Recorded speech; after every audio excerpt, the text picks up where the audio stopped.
Hallelujah. सभी को जय मसीह की। प्रभु आपको बहुत आशीष दे। और मैं अमरीक जॉय और आज एक बार फिर परमेश्वर के वचन को लेकर आपके सामने आया हूं। तो आप लोग परमेश्वर के वचन को बहुत ध्यान से सुनना, ताकि हमारे परमेश्वर आज हमसे कुछ बातचीत करना चाहते हैं। और मेरा YouTube channel Hindi Punjabi Bible study Amrik Singh, अगर अभी तक आपने इसको सब्सक्राइब नहीं किया तो आप मेरे इस चैनल को सब्सक्राइब करें और जो बेल आइकॉन है उसको टच करें, ताकि जब भी मैं कोई नया वीडियो अपलोड करूं उसका नोटिफिकेशन, उसकी जानकारी आपको तुरंत मिले। तो हमारे परमेश्वर बहुत ही महान है और वो सर्वशक्तिमान है, और हमारे परमेश्वर चाहते हैं कि सभी लोग उद्धार पाएं। और उद्धार पाने के लिए सभी को प्रभु यीशु मसीह के पीछे आना पड़ेगा, प्रभु यीशु मसीह के पास आना पड़ेगा। तो प्रभु यीशु मसीह ऐसा नहीं चाहते कि मेरे पास बहुत बड़ा इकट्ठ हो, तो प्रभु यीशु मसीह इकट्ठ नहीं चाहते, भीड़ नहीं चाहते प्रभु यीशु मसीह। तो प्रभु यीशु मसीह चाहते हैं कि जो भी आए वो सच्चाई के साथ, आत्मा के साथ परमेश्वर के पीछे आए। तो हमारे परमेश्वर क्या चाहते हैं कि हम सभी लोग उद्धार पाएं। तो हमें परमेश्वर के पीछे चलना है, परमेश्वर के पीछे जाना है। तो किस रीति से जाना है? क्योंकि बहुत से लोग यीशु मसीह के पीछे आते हैं और वापस चले जाते हैं। तो उसका कारण क्या है? तो उसी बात को हम थोड़ा देखेंगे।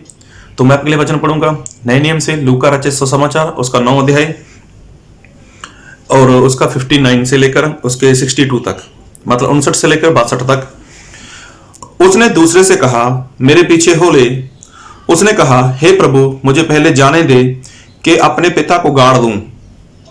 उसने उससे कहा, मरे हुओं को अपने मुर्दे गाड़ने दे, पर तू जाकर परमेश्वर के राज्य की कथा सुना।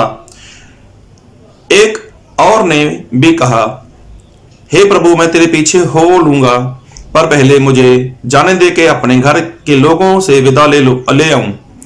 यीशु ने उससे कहा, जो कोई अपना हाथ हल पर रखकर पीछे देखता है वह परमेश्वर के राज्य के योग्य नहीं। प्रभु आपको इस वचन से बहुत आशीष दे, और वचन को बहुत ध्यान से सुनना और समझना कि हमारे परमेश्वर क्या चाहते हैं। क्योंकि प्रभु यीशु मसीह ने ऐसा कहा अपने चेलों से कि जो कोई मेरे पीछे आना चाहे वो अपने आप का इनकार करे, अपनी क्रूस उठाए और मेरे पीछे चले। तो सचमुच हमारे परमेश्वर यही चाहते हैं कि जो कोई आना चाहे। प्रभु यीशु मसीह किसी के साथ जबरदस्ती नहीं करते, लेकिन प्रभु यीशु मसीह क्या चाहते हैं कि जो कोई मेरे पीछे आना चाहे। तो मतलब मर्जी इंसान की है, मर्जी इंसान की है यीशु मसीह के पीछे आना या ना आना। लेकिन प्रभु यीशु मसीह चाहते हैं कि अगर आना चाहते हो तो अपना इनकार करो, अपनी इच्छा को मार दो, तो मेरे पीछे आना। अगर आप अपनी इच्छा को मारोगे तो ही प्रभु यीशु मसीह के पीछे चल सकते हो। अगर इच्छा लेकर चलोगे तो प्रभु यीशु मसीह के पीछे चलना बहुत मुश्किल होता है।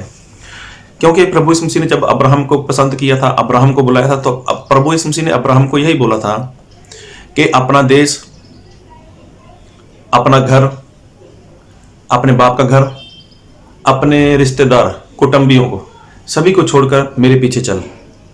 तो देखो, प्रभु यीशु मसीह जब किसी को बुलाते हैं तो उसका कारण यही रहता है, प्रभु यीशु मसीह चाहते हैं कि सब कुछ छोड़कर मेरे पीछे चल।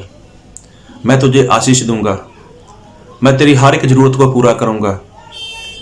तो देखो, अब्राहम ने परमेश्वर की आवाज को सुना और वो प्रभु यीशु मसीह के पीछे, परमेश्वर के पीछे चलना शुरू कर देगा। और अपनी मौत तक अब्राहम कभी लौटकर वापस नहीं गया उस देश में।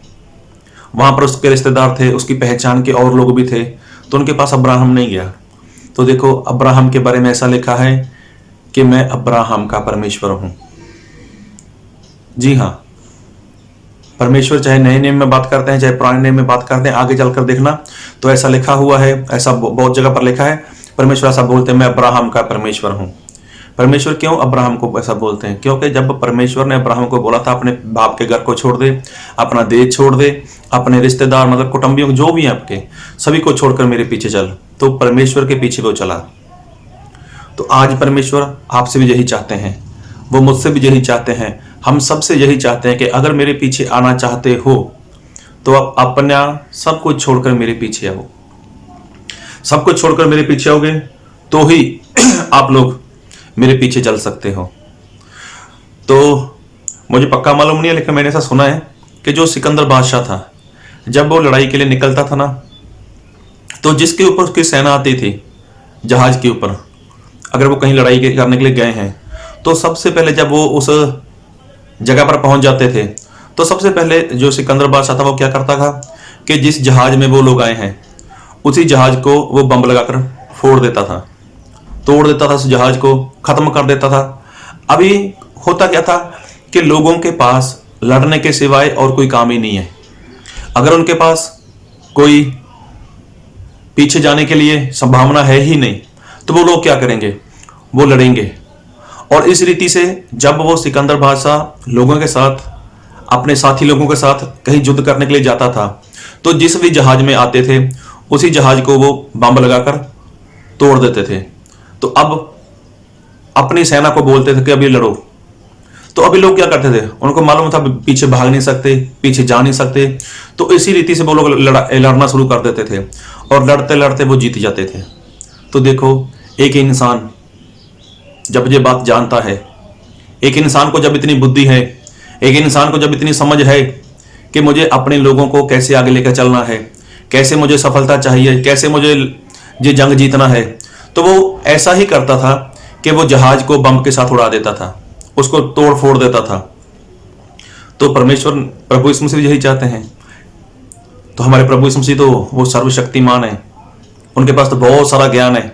तो वो क्या चाहते हैं? वो यही चाहते हैं।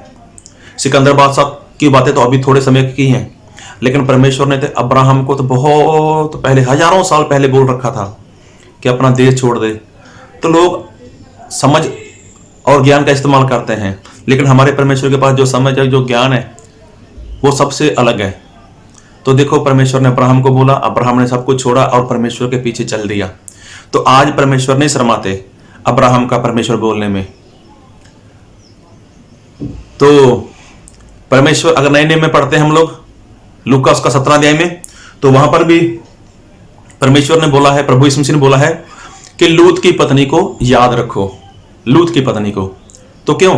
क्योंकि परमेश्वर जब सदूम और अमूरा में लोगों का नाश करने वाले थे आग के साथ, तो वहां पर लूत और उसकी पत्नी और उसके बच्चे थे वहां पर।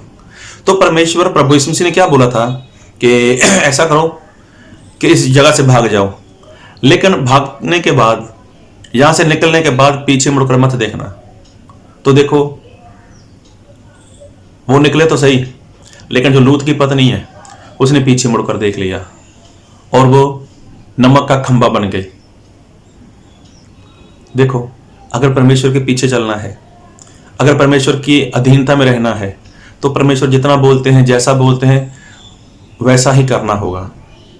इसलिए प्रभु इसमें से बोलते हैं, अगर मेरे पीछे आना चाहते हो तो अपने आप का इनकार करो, अपनी इच्छा छोड़ दो। तो परमेश्वर यही चाहते हैं। और यहां पर जो वचन पढ़ा था हमने, तो वहां पर ऐसा ही था कि एक इंसान को प्रभु यीशु मसीह ने बोला कि 61 में, एक और ने भी कहा, हे प्रभु, मैं तेरे पीछे हो लूंगा, पर पहले मुझे जाने दे के अपने घर के लोगों से विदा ले आऊं। यीशु ने उससे कहा, जो कोई अपना हाथ हल पर रखकर पीछे देखता है, वह परमेश्वर के राज्य के योग्य नहीं। परमेश्वर ने तो प्रभु यीशु मसीह ने ये बोला, अगर मेरे पीछे आओगे तो पीछे मुड़कर नहीं देखना, पीछे कौन है, क्या हो रहा है, क्या करोगे, मतलब ऐसी बातों के ऊपर ध्यान नहीं रखना। क्योंकि जब कोई इंसान खेत में हल चलाता है, अभी तो लोगों के पास काफी मशीनरी आ चुकी हैं, अभी तो ऐसा कहीं पे दिखाई नहीं देता, लेकिन पहले बैल के साथ इंसान खेती करता था और बैल के पीछे एक हल जैसा रहता था। तो ऐसा होता था कि जब भी वो इंसान खेत में काम करता था तो उसका जो ध्यान था वो सिर्फ और सिर्फ आगे रहता था, वो पीछे मुड़कर कभी नहीं देखता था। उसका कारण ये था कि कहीं जो गलती से बैल के चोट ना पहुंच जाए, उसके पाँव में कोई चोट ना लग जाए। तो इसलिए वो जो इंसान काम करता था वो बहुत ईमानदारी के साथ, बहुत ही सच्चाई के साथ पूरा ध्यान अपना उस तरफ रखता था कि कहीं बैल का नुकसान ना हो जाए। तो प्रभु यीशु मसीह ने ऐसा बोला कि अगर मेरे पीछे आना चाहते हो तो इसी रीति से आओ। अगर मेरे पीछे चल दिए, मेरे पीछे अपने कदम बढ़ा दिए, तो पीछे मुड़कर मत देखो, पीछे क्या हो रहा है, संसार में क्या हो रहा है, कौन क्या कर रहा है, तो ऐसी बातों में ध्यान मत लगाओ। मतलब अगर आना चाहते हो तो सारी बातों से अपना ध्यान हटा दो और मेरे पीछे चलो। तो देखो, सिकंदर बादशाह ने सफलता प्राप्त की, कितनी सारी लड़ाई लड़ी और कितनी सारी लड़ाई जीत गया वो। उसका कारण यही था कि वो अपनी प्रजा के लिए, अपनी सेना के लिए जिसमें वो आए थे, उसी को खत्म कर देता था, उसी जहाज को वो बम के साथ तोड़ फोड़ देता था, ताकि उनके पास सिवाय लड़ने के और कोई काम हो ही ना। इसलिए हमारे परमेश्वर प्रभु यीशु मसीह आपको शांति देते हैं, प्रभु यीशु मसीह आपको पवित्र आत्मा के वरदान देते हैं, किसी को चंगाई का वरदान देते हैं, किसी को वचन सुनाने का, गवाही का, ये सारे परमेश्वर उनके जीवन में काम करते हैं, ताकि आप लगातार लगातार लगातार लगातार इसमें लगे रहो और आपका ध्यान इसी बातों में बना रहे, ताकि आपको और बातें ना दिखाई दें, ना पीछे की, ना दाएं ना बाएं, किसी भी बातें आपको ना दिखाई दें, और आपका जो ध्यान है वो परमेश्वर के काम में लगातार बना रहे। अगर आपका ध्यान परमेश्वर के काम में लगातार बने रहेगा, अगर आप परमेश्वर में लगातार बने रहोगे, तो आप खुद बच सकते हो और लोगों को बचा सकते हो। लेकिन अगर आपको परमेश्वर ने बहुत कुछ दिया है, आपके जीवन में गवाही दी है, आपको पवित्र आत्मा के वरदान दिए हैं, पराई भाषा दी है, आप परमेश्वर के वचन को पुकार सकते हो, गवाही दे सकते हो, परमेश्वर की सेवा कर सकते हो, लेकिन अगर आपका ध्यान उधर से हटता है तो आप संसार की बातों में जा सकते हो, संसार की बातों में जा सकते हो, आप पीछे मुड़कर देख सकते हो। आप अगर पीछे मुड़कर देखोगे तो आपके ऊपर तभी शत्रु शैतान हमला करेगा और आपका वो नाश कर देगा।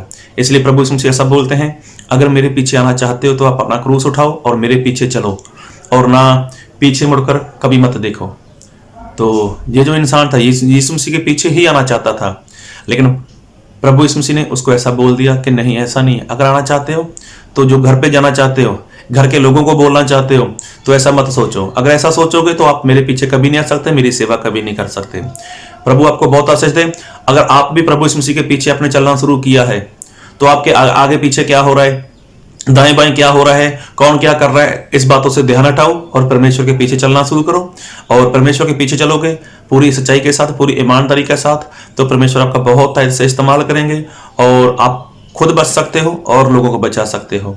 तो प्रभु आपको अपने पीछे चलने के लिए बहुत सामर्थ्य दे, अपने वचनों का प्रकाशन दे। आमीन।